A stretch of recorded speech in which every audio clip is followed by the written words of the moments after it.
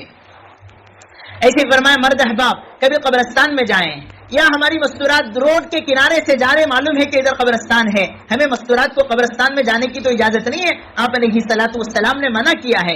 اگر دور سے گزر رہے ہیں تو فرمایا کہ روایت ہے کہ جو کوئی 11 مرتبہ قل هو اللہ احد پڑھ کر قبرستان والوں کو بخشے، فرمایا اس قبرستان میں 100 سالوں سے جتنے مسلمان دفن ہیں اللہ سب مردوں کو یہ ثواب دیں گے، اور جتنے مردے دفن ہیں اتنا ثواب پڑھنے والوں کو دیں گے۔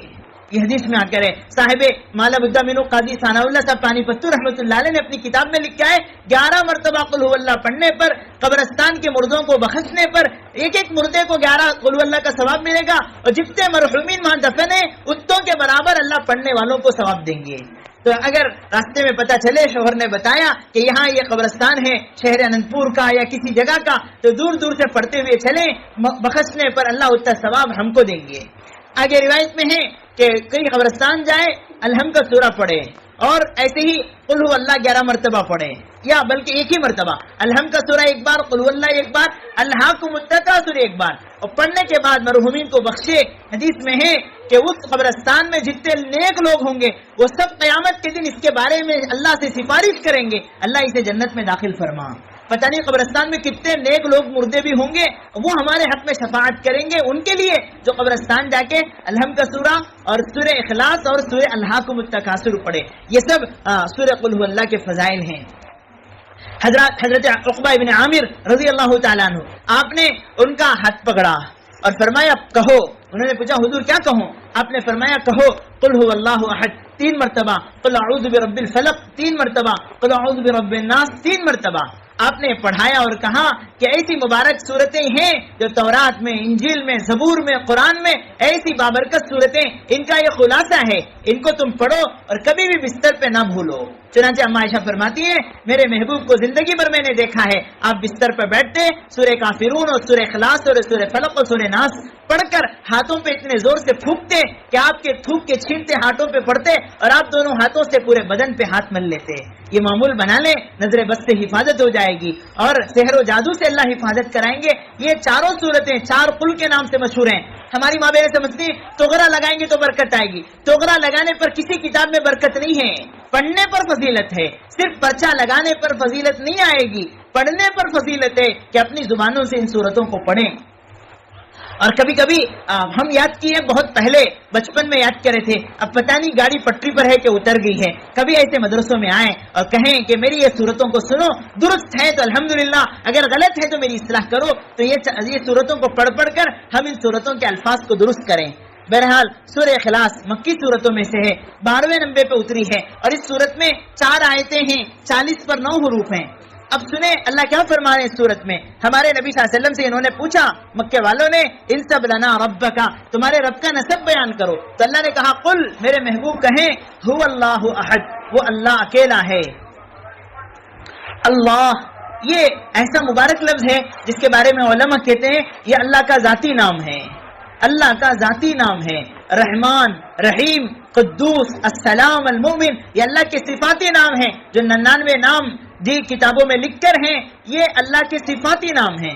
الرحمن الرحیم، الملک القدوس السلام المؤمن المہیمن العزیز الجبار المتکبر الخالق البارئ المصور الغفار القهار الوهاب الرزاق الفتاح العليم القابض الباسط الخافض الرافع المعز المذل السميع البصير الحكم العدل اللطيف الخبير الحليم العظيم الغفور الشكور العلي الكبير الحفيظ المقيت الحسيب الجليل الكريم الرقيب المجيب الواسع الحكيم المجيد الباعث الشهيد الحق الوكيل القوي المتين المحصي المبدي المعيد المحيي المميت الحي القيوم الواجد الماجد الواحد الأحد الصمد القادر المقتدر المقدم المؤخر الأول الآخر الظاهر الباطن الوالي المتعالي البر التواب المنتقم العفو الرؤوف مالك الملك ذو الجلال والإكرام الرب المقسط الجامع الغني المغني المعطي المانع الضار النافع النور الهادي البديع الباقي الوارث الرشيد الصبور.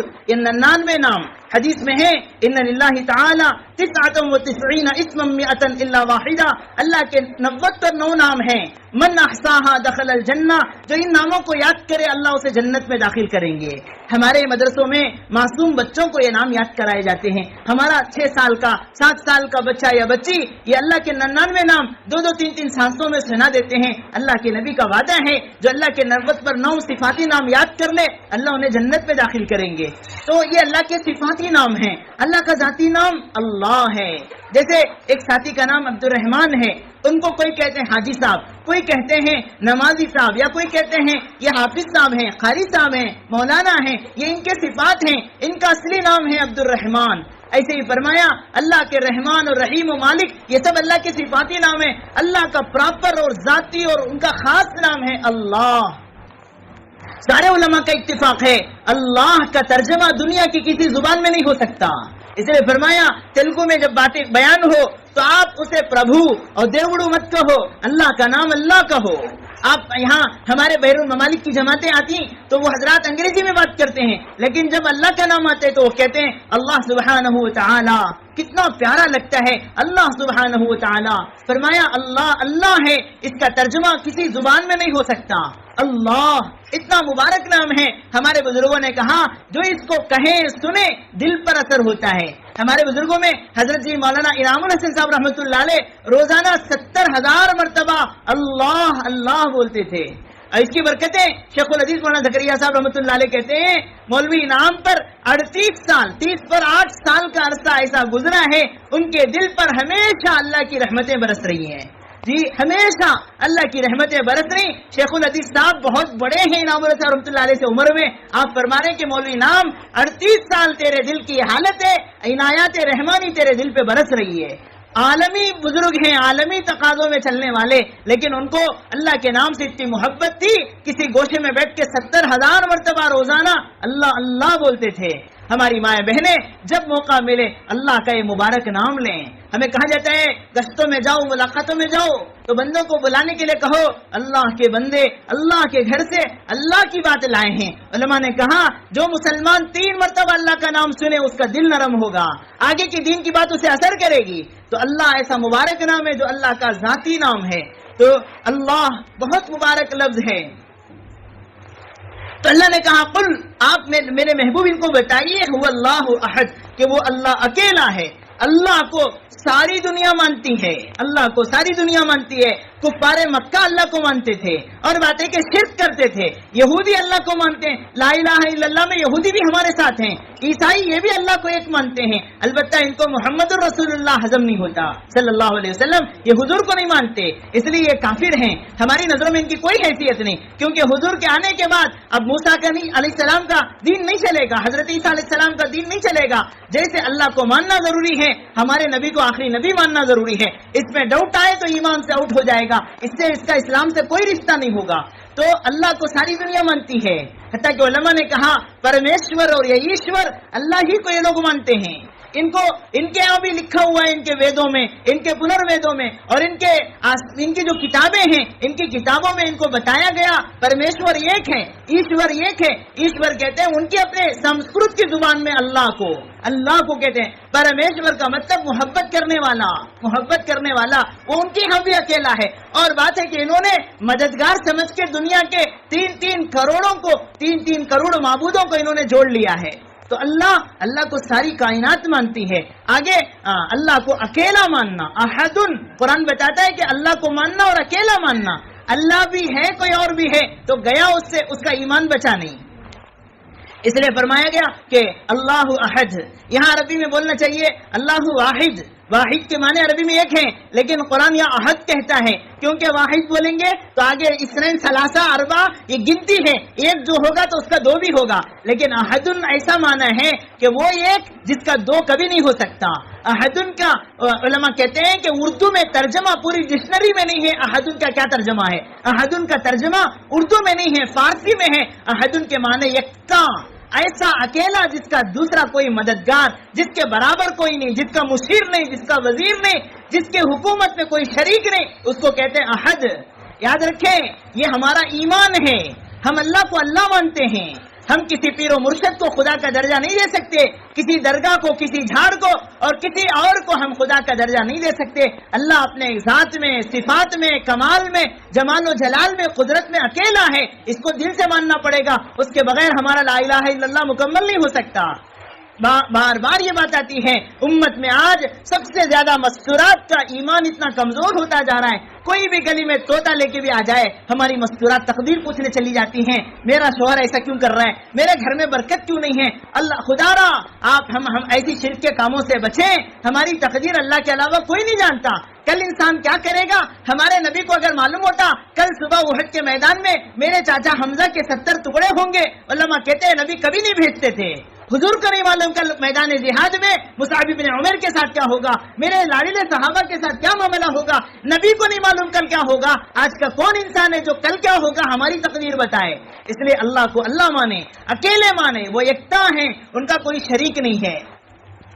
قل هو اللہ احد. فرمایا آگے ہے اللہ الصمد، اللہ بے نیاز ہیں. ہمارے بزرگوں میں ایک اللہ والے گزرے ہیں، شاہ عطا اللہ بخاری رحمۃ اللہ علیہ، پڑوس ملک کے ہیں. ایسا خدا کا برگزیدہ بندہ گزرا ہے، انہوں نے کہا میری آدھی زندگی جیل میں کٹی ہے، آدھی زندگی ریل میں کٹی ہے. آپ پوری زندگی سفر کر کر کے لوگوں کو دین کی بات سنائے ہیں. عشاء کے بعد بیان شروع ہوتا، فجر کی اذان ہو جاتی، مجمع کو احساس نہیں ہوتا رات کیسی گزری ہے. ایسا مقبول بندہ تھا شاہ عطا اللہ بخاری. وہ کہتے ہیں میں نے آدھی زندگی جیل میں اور آدھی زندگی ریل میں. جیل میں کیوں؟ حق بات بولتے تھے، حکومت ان کو جیلوں میں ڈالتی اور چند دن کے بعد پھر باہر چھوڑ دیتی. اور اس طرح ان کی آدھی زندگی جیل میں اور آدھی زندگی ریل میں کٹی ہے. جب جیل میں تھے آپ نے ان کو ایک پنڈت سے ملاقات ہو گئی. اس نے بتایا شاہ صاحب آپ کے قرآن کا ایک ترجمہ ہمارے پاس ہے، سنسکرت زبان میں ہے. حضرت عطا اللہ صاحب بخاری نے اس کو دیکھا تو اس کا ترجمہ قل هو اللہ احد اللہ الصمد اس پنڈت نے سنایا. اس کے بعد اس نے پوچھا شاہ صاحب اللہ الصمد کے کیا معنی ہیں؟ تو اس میں لکھا ہوا تھا الصمد کے معنی نرادھار. الصمد کے معنی نرادھار کیا مطلب؟ وہ کسی کا محتاج نہیں، وہ کسی کا محتاج نہیں. تو پنڈت جی نے بتایا کہ شاہ صاحب یہ آدھا ترجمہ ہے. الصمد میں جو یہ لکھا گیا نرادھار، اس کا پورا ترجمہ ہے ایسی ذات کہ وہ کسی کا محتاج نہیں اور دنیا کا ہر ذرہ اس کا محتاج ہے.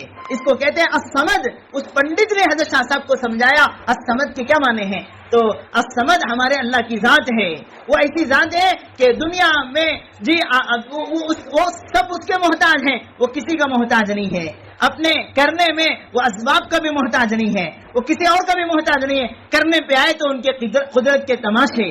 خلیل اللہ کے لیے جلنے والی آگ کو گلے گلزار بنا دے ان کی شان ہے. چلنے والے پانی میں دھول اڑا کر بنی اسرائیل کو 12 راستے دے دے، وہ سمجھ ہے جو چاہے کر سکتے ہیں. چلنے والی چھری کو حضرت ذبیح اللہ کے لیے روک لے، وہ ان کی اپنی ذات ہے، ان کی اپنی قدرت ہے. معاذ اور معوذ چھوٹے چھوٹے بچوں سے اس امت کے فرعون ابو جہل کو قتل کرا دے، وہ ان کی اپنی شان ہے. اللہ اپنے دنیا کے کرنے میں کسی کے محتاج نہیں ہے. اللہ الصمد سب ان کے محتاج، وہ کسی کے محتاج نہیں. یہ کہتے ہیں صمد، یہ بڑی مبارک یہ صفت ہے اللہ کی. اللہ الصمد، اللہ بڑے بے نیاز ہیں.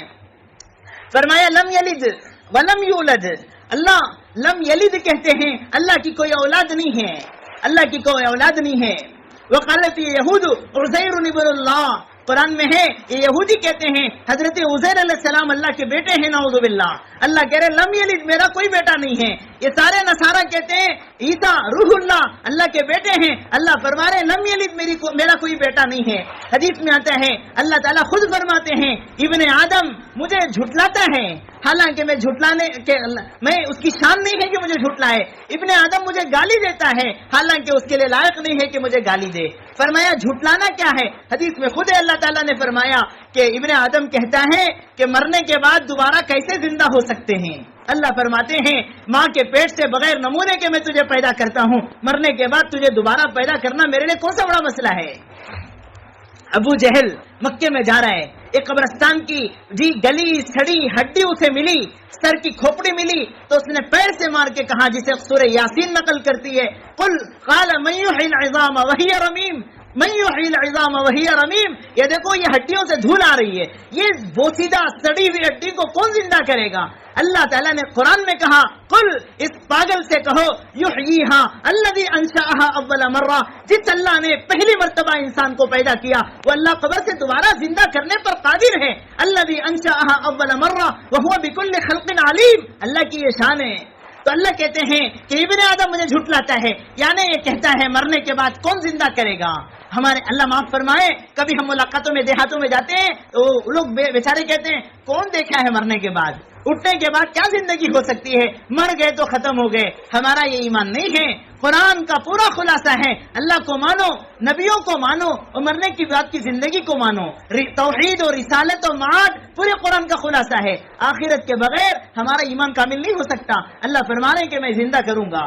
دوسرا ابن آدم مجھے گالی دیتا ہے. فرمایا ابن آدم گالی دینے کا مطلب امت کا ایک طبقہ اللہ کو اولاد ہے کہتا ہے. مشرکین مکہ فرشتوں کو اللہ کی بیٹیاں کہتے تھے. اللہ اتنے ناراض ہیں. اللہ پاک نے سورہ مریم میں ایک جگہ کہا کہ تکاد السماوات يتفطرن وتنشق الارض وتخر الجبال حتى ان دعوا للرحمن ولدا وما ينبغي للرحمن ان يتخذ ولدا. اے آسمان پھٹ جائے گا، زمین پھٹ جائے گی. اتنا نکمبا جملہ یہ لوگ میرے لیے استعمال کر رہے ہیں کہ اللہ نے بیوی بنا لی، اللہ نے اولاد بنا لی. اللہ کی شان اس سے اونچی ہے. عیسائی کہتے ہیں نعوذ باللہ مریم اللہ کی بیوی ہیں.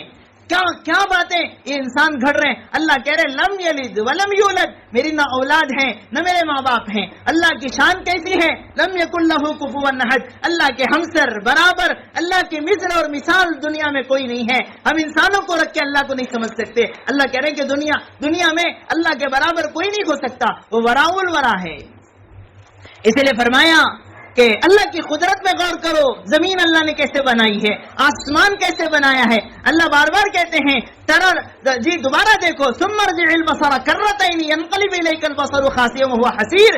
میری آسمان کو دیکھو، بار بار دیکھو، میری قدرت سمجھ میں آئے گی. زمین کو دیکھو ہم نے کیسے بچھایا ہے، اور ہمارے ایک ایک درخت کو، شجر حجر کو، درندوں پرندوں چرندوں کو دیکھو، ہماری قدرت سمجھ میں آئے گی. پھر اللہ کے نبی فرماتے ہیں اللہ کی ذات کے بارے میں غور مت کرو. اللہ کیسے ہیں اس میں ہم پڑھیں گے ہماری عقل خراب ہو جائے گی. ہم نہیں سمجھ سکتے دنیا میں اللہ کی ذات کیسی ہے. اب آپ نے فرمایا کبھی وسوسے آتے ہیں، برے خیالات آتے ہیں. زمین فلاں اللہ نے بنایا، آسمان اللہ نے بنائی، کائنات کو اللہ نے بنایا. نعوذ باللہ نعوذ باللہ، اللہ حفاظت کرے. خدا نخواستہ دل میں یہ بات آئے اللہ کو کون بنایا. اللہ کے نبی فرماتے فوراً کہو لا حول ولا قوت الا باللہ. اللہ اس وسوسے سے ہم کو بچائے. ہم ان وسوسوں میں پڑیں گے دنیا ہماری خالی ہو جائے گی. ہمارے منڈل کے ایک ساتھی وہ بار بار کہتے کہ مولانا کئی دن ہو گئے نیند نہیں آتی، بے چین ہو، بے قرار ہو. کا تو بار بار وسوسہ آتا ہے اللہ کیسے ہوں گے، اللہ کو کون بنایا. ایسے وسوسے آتے. فرمایا کہ میری زندگی ایسی بری ہو گئی ہے، نہ کھانے میں دل لگتا ہے، نہ سونے میں دل لگتا ہے. کہا چھوڑو اللہ کے لیے یہ تسبیح زیادہ پڑھو، لا حول ولا قوت الا باللہ، اور قل هو اللہ کثرت سے پڑھو. اللہ اسی وسوسوں سے بچائیں گے. حدیث میں ہے یہ مبارک صورت ایسی بابرکت صورت ہے. پیغمبر علیہ السلام ایک جگہ سے گزر رہے تھے، وہ صحابی ہاتھ اٹھا کے دعا مانگ رہے اللہم انی اسألک بأنی اشہد انک انت اللہ لا الہ الا اللہ الاحد الصمد الذی لم یلد ولم یولد ولم یکن لہ کفوا احد. گویا قل هو اللہ کو ملا کر وہ دعا کر رہے تھے. اللہ کے نبی نے فرمایا اس ذات کی قسم جس کے قبضے میں میری جان ہے، اس نے اللہ کا اسم اعظم لے کے دعا مانگا ہے. اب جو دعا کرے گا اللہ قبول کریں گے. قل هو اللہ پڑھ کے دعا مانگے، فرمایا دعا قبول ہوتی ہے. اسم اعظم قل هو اللہ میں چھپا ہوا ہے. علماء نے یہ باتیں لکھی ہیں. آپ نے کسی کو دیکھا وہ پڑھ رہا ہے قل هو اللہ احد اللہ الصمد لم یلد ولم یولد ولم یکن له کفوا احد، آپ نے صحابہ کو فرمایا وجبت، اس پر لازم ہو گئی۔ صحابہ نے پوچھا وما وجبت یا رسول اللہ، حضور کون سی چیز واجب ہو گئی؟ فرمایا جنت اس کے لیے واجب ہو گئی۔ قل هو اللہ پڑھنے پر جنت کا وعدہ بتایا گیا ہے۔ تو یہ مبارک صورت ہے، اس کا پیغام ہے ہم اللہ کو ایک مانیں، اللہ کو شرک سے پاک رکھیں، سارے گناہ معاف ہوں گے۔ اللہ کی ذات اور صفات میں کسی کو شریک کرنا، اللہ بھی ہے کوئی اور بھی ہے، صفات میں شریک کرنا، جو کام اللہ کر سکتے ہیں، اولاد دینا، تقدیر بدلنا، آگے کے کاموں کے بارے میں راستے نکالنا اللہ کا کام ہے، گھر میں برکت لانا، نحوست لانا اللہ کا کام ہے، بیماری شفا اللہ کے ہاتھ میں ہے۔ ہم کسی اور کو بھی مانے کہ یہ کر سکتے ہیں تو یہ صفات کی شرک ہے، اس سے بھی اللہ ناراض ہے۔ تو ہماری ماں بہنیں اللہ کے لیے توبہ کریں کہ اولاد دینے کی طاقت اللہ کی ہے۔ ابھی ہم نے سنا کہ کچھ مذکورات اللہ معاف فرمائے، نادانی میں کہیں جاتے ہیں روٹی کھائیں گے تو اولاد ہوگی، یہ کیسی بے عقلی کی بات ہے کہ کسی کی روٹی پہ کھانے پر اولاد کیسے ہوگی؟ اور کسی کے یہاں جا کے ایسی نحوست کی جگہ جہاں بے ایمان اور بے غسل اور بے وضو لوگوں کا بڑا جمگٹھا جمع ہے، وہاں جا کے ہم ہاتھ پھیلا کے روٹی لا لیں اور سمجھیں کہ ہماری تقدیر بدلے گی۔ اللہ ایسے کاموں سے بہت ناراض ہے، اللہ کے لیے ایسی چیزوں سے دور رہیں۔ ہمارا ایمان ہے کرنے دھرنے والی ذات دنیا میں اللہ کی ہے۔ تو قل هو اللہ احد بڑی بابرکت صورت ہے، اس صورت کو بار بار پڑھیں، سنیں اور سمجھیں۔ دوبارہ اس کا ترجمہ سنیں، اللہ تعالیٰ فرماتے ہیں قل، میرے محبوب آپ کہیں اللہ احد، اللہ اکیلے ہیں، اللہ الصمد، اللہ بے نیاز ہیں، لم یلد، نہ ان کے اولاد ہے، ولم یولد، نہ وہ کسی کے باپ ہیں، اللہ ابن اللہ بھی نہیں اور اللہ کا کوئی اب اللہ بھی نہیں ہے، باپ بھی نہیں ہے، اللہ کی اولاد بھی نہیں ہے، ولم یکن لہ کفوا احد، اللہ کے برابر، اللہ کے ہمسر، اللہ کے مثل اور مثال دنیا میں کوئی چیز نہیں ہے۔ ہم ان باتوں کو دل کے کانوں سے اور اپنے پلو باندھ دیں کہ انشاءاللہ اس صورت کا جو پیغام ہے ایمان کی مضبوطی، اللہ کو اللہ ماننا اور اللہ کا نام لے کے دعا کرنا، اللہ کے نام کو بار بار یاد کرنا، ایسے فرمایا اس صورت کو کثرت سے پڑھنا، 10 مرتبہ تو روزانہ پڑھ سکتے ہیں۔ اللہ کرے ابھی اسی مجلس میں اٹھنے سے پہلے ہماری ہر ماہ 10 مرتبہ اس صورت کو پڑھ کے اٹھے۔ ہمارے حضرت فرماتے ہیں تعلیم میں بیٹھو، اگر کوئی چھوٹا عمل ایسا معلوم ہو جائے اسی مجلس میں عمل کر سکتے ہیں تو کرو، اس کا شکریہ ہے، اس دین کی بات کی وہ قدردانی ہے، آئندہ اللہ بار بار عمل کرنے کی توفیق دیں گے۔ اس کے لیے انشاءاللہ دعا سے پہلے ہم پہلے 10 مرتبہ قل هو اللہ پڑھیں گے، نیت کریں اللہ ہمیں اس کی برکت سے جنت میں محل دیں گے انشاءاللہ۔ اس کے علاوہ ہمارے امت کے جتنے مرحومین ہیں، ہمارے رشتہ دار، ہمارے والدین اور دادا دادی، نانا نانی، ان سب کو اس کا ثواب جائے گا۔ خاص طور پہ ہمارے جو اکابر اہل اللہ جن کی برکت سے ہمیں قرآن اور حدیث کی باتیں معلوم ہوئی ہیں، ان کی بھی نیت کریں انشاءاللہ۔ تو ابھی ہم قل هو اللہ 10 مرتبہ پڑھیں گے، اس کے بعد دعا ہوگی انشاءاللہ۔